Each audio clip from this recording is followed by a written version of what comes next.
Nah, ini kan kalau misalnya dari sisi ini kan dia 60 derajat tuh. Nah, kita coba cari tahu ini yang dari sisi atas ini berapa derajat sudutnya. Tuh. Nah, nih.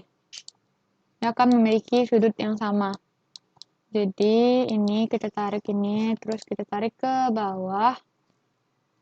Berarti ini 180 ditambah 60. Berapa tuh? 240. Itu tap lagi. Ya, untuk memasukkan sudutnya, itu kita bisa tap-tap aja. Misalnya tap, kalau ini kotaknya di posisi si sudut, kalau ini kotaknya di posisi jarak. Jadi kita masukkan sudutnya. Misalnya 240. Enggak. Berapa tadi? 60 misalnya kan. Enggak juga dong. Berapa ya? 180. 210.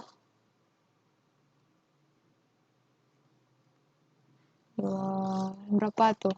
120 ya. Nah ya. Tuh ditarik ke sini. Nah, ini adalah ini. Oke, ini kan belum nyatu tuh, kita X saja. Atau cara lainnya, ini dihapus dulu. Kita tarik garis dari sini sembarang aja, kayak gini. Terus kita akan tap untuk pindah ke sudutnya, itu masukin 60 derajat. Sudut betanya. Itu tap lagi. Nah, itu tarik aja terus. Terus selanjutnya ini kita geser ke sini. Sampai ini nih berimpact sama ini. Kayak gitu. Udah gitu yang berlebih ini kita hapus. Tuh. Oke. Dan ini kita hapus juga. Ini juga nggak guna. Kita hapus. Selanjutnya kita bikin bidang datar yang di atasnya. Untuk metode bidang datar tuh, kita pakai trial dan error. Kita masukin sudut alfanya ke dalam sini. Ke dalam rumus-rumus ini. Yang hanya kita ganti itu sudut alfanya sehingga didapatlah safety factornya itu besar sama 1,25. Kalau ini kan misalnya nilai gamma yang kita pakai itu gamma pada tanah asli, C pada tanah asli, dan C pada tanah asli. Terus H yang ini H3, yaitu panjang dari C ke D. Terus ya L tuh A ke D, terus W ini luas segitiga ini. Luas segitiga yang ini kita cari. Ya, seperti yang dijelaskan pada video resus, kita fokus ke gambar aja. Oke, sudah jadi. Nah, kalau misalnya untuk bidang datar, kalau misalnya manual atau pakai penggaris pun, caranya sama aja, cuman bedanya nih di CAD. Kita tarik garis lurus kayak gini, terus kita masukin sudutnya. Sudutnya ini misalnya sudut alfa coba-coba yang kita pingin, misalnya sudut alfa coba-coba yang saya masukkan itu 30. Itu terkadang harus sudah mencek apakah dia aman atau tidak. Nah, terus ditarik kayak gini. Jadikan dia bersatu gini. Tuh ini yang berlebih di trim. Kayak gitu. Oke, ini dihapus aja dulu. Oke, terus kalau di penggambarannya ini kan garisnya garis putus-putus tuh, diubah di properties. Terus ambil yang ini, line type, dan ambil dash. Oke, selesai gambar segitiga berikutnya.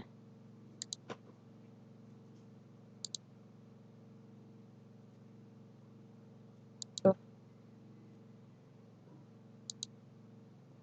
Oke, selesai untuk yang bidang datar. Ini kalau kita mau menyamakan format garis ini tanpa harus ke properties, bisa ketik MA, spasi, terus ketik ini, terus blok, ya select ini. Dia akan sama formatnya. Ini untuk soal yang nomor 1. Untuk cara soal nomor 2, kita hapus saja yang segitiga ini. Selanjutnya kita mencoba trial error, tapi yang kita trial errorkan itu jari-jarinya. Misalnya jari-jari yang kita inputkan itu sembarang aja dulu taruh, misalnya kita pengen input jari 10. Oke. Terus yang ini, ujung jari-jarinya yang ini, ujung jari-jari yang bagian bawah ini kita pindahkan ke sini. Kita pindahkan ke sini. Nah, terus setelah itu kan udah ini untuk uji coba pertama itu dengan jari-jari 10 meter. Terus kita tarik garis lurus ke sini. Nah, Selanjutnya ketik dal, kita pengen mengukur jarak dari yang dia lingkarannya berpotongan dengan si yang miring ini dengan jari-jari lingkarannya, dengan yang sudut ini. Kita ingin mengukur jarak antara garis ini sama ini. Kita ketik ini, kita klik ini, terus klik ini. Tuh. Berarti pada jari-jari 10 meter ini kita mendapatkan total 5B-nya itu 9,797135. Nah, kita coba masukkan ke Excel. Excel ini. Nah, berarti kan dia misalnya sudutnya tadi 10 meter kan ya. Ini kan misalnya 10 meter. Ini misalnya 10 meter. Pada B-nya ini kita bagi nilai ini, nilai yang 5B ini menjadi B. Berarti 10 meter tadi kan kita berarti dapat datanya tuh di B-nya sama dengan 9,797135 ya kan. Terus bagi 5. Nah, itu nilai B-nya. Ini kita drag aja ke bawah. Oke, selanjutnya ada nilai H.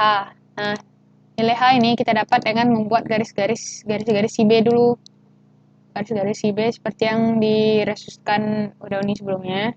Itu kita ketik garis yang sebagai acuan untuk mencari 5B tadi. Kita kopikan ke kanan. Kita kopikan sebesar nilai B yang kita dapat tadi. Nih, copy. Terus geser ke sini 1,9594. Enter. Nah, selanjutnya ini kita copy juga. Pakai copy acuan. Kita ketik copy, terus kita ambil yang sebelumnya. Klik, klik, klik, kayak gitu. Nih, dia bakal pas-pas di sini harusnya endingnya. Jangan makan cika, Jan. Oke, selanjutnya kita kan udah bikin yang B-nya nih. Nah, sekarang kita mencari panjang si H, panjang irisannya. Ini, ambil aja salah satu ini, terus kita ketik copy, terus ketik M2P, spasi, terus klik ini, klik ini, terus spasi. Nah, ini yang antara yang si B tadi, yang di tengah-tengah si B.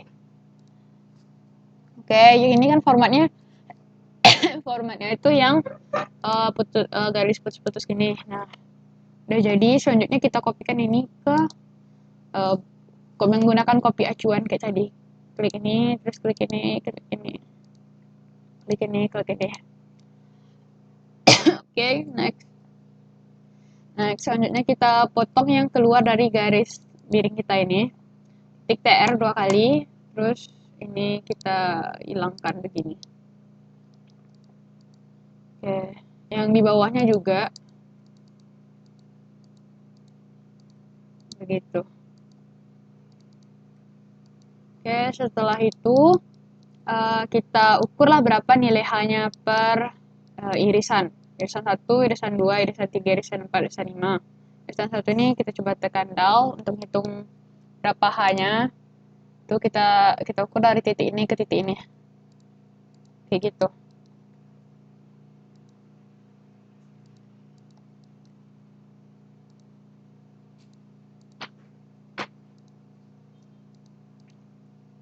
Oke, selanjutnya kita inputkanlah nilai HH ini ke dalam sini. Ke dalam Excel nih. Di Excel ini kita buat sesuai yang kayak di video resis juga. Kita buat W-nya, H-nya, W-nya, alfanya, delta L-nya, C kali delta L, cos alpha, sin alpha, N, T, tan psi, dan T max. Nah, terus ini udah kita inputkan H-nya. Misalnya ini udah diinputkan H-nya, kita masukkan rumus untuk rumus W. Itu tuh rumusnya B kali H kali gamma.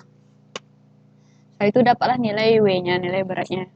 Nah, selanjutnya kita menginputkan sudut alfa ini. Untuk sudut alfa, kita buat garis dulu, garis untuk mencari berapa sudutnya. Ketik PL. Nah, garis ini kita inputkan dari antar garis B. Yang garis yang bukan putus-putus. Tuh. Kita gitu kan.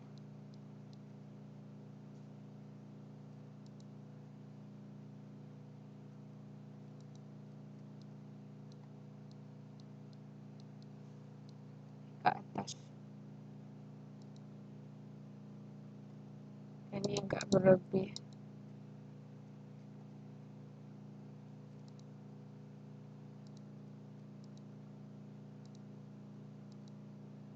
Oke. Selanjutnya, ini kan udah ada nih, kita samakan juga dia di garis putus-putus, samakan formatnya sama ini.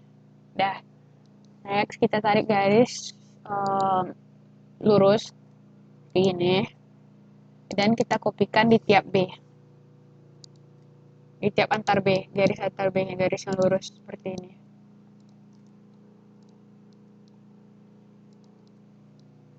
Oke. Selanjutnya, kita ketik DAN untuk mengetahui berapa sudutnya, sudut alfanya. Tuh.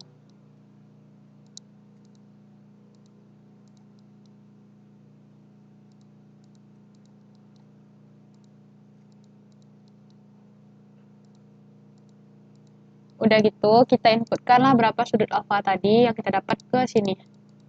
Setelah kita inputkan sudut alfa, kita masukkan rumus delta L. Rumus delta L itu si B tadi dibagi cos alfa. Atau rekan-rekan bisa juga tanpa rumus dengan melihat langsung pada nya dengan ketik DAL. Terus rekan-rekan ukur yang garis miring ini. Hasilnya kurang lebih sama dengan yang ini nanti kalau misalnya sudah diinputkan datanya sesuai. Next, yang rumus C kali delta L, kita masukkan nilai C kita. Terlebih dahulu ini nilai C saya 10,6 dan di C kali delta L ini berarti 10,6 tadi dikalikan delta L. Itu drag aja rumusnya ke bawah. Selanjutnya kita inputkan juga cos alpha sama sin alfanya. Dan next rumus N. Rumus N itu kan W dikali cos alpha. Nah, kita inputkan rumusnya W kali cos alpha, terus kalau T, W kali sin alpha. Terus tan P ini kita masukkan juga nilai tan P kita. P kita misalnya ini, terus tangenkan. Baru lanjut di T-max. T-max ini N N dikali tan alpha ditambah C kali delta L. Itu di drag aja ke bawah. Selanjutnya kita cari juga total dari si T dan total dari T-max. Atau sigma T-max sama sigma T. Baru nanti untuk mencari SF-nya, safety factor-nya, T-max dibagi T. Nah, jika misalnya SF kita tuh besar dari 1,25, berarti nilainya aman. Kalau misalnya kecil dari 1,25, berarti nilainya tidak aman. Contoh yang amannya misalnya, oh ini nilainya kan 1,298 tuh, berarti nilainya termasuk aman. Segitu aja untuk yang tentang metode irisan.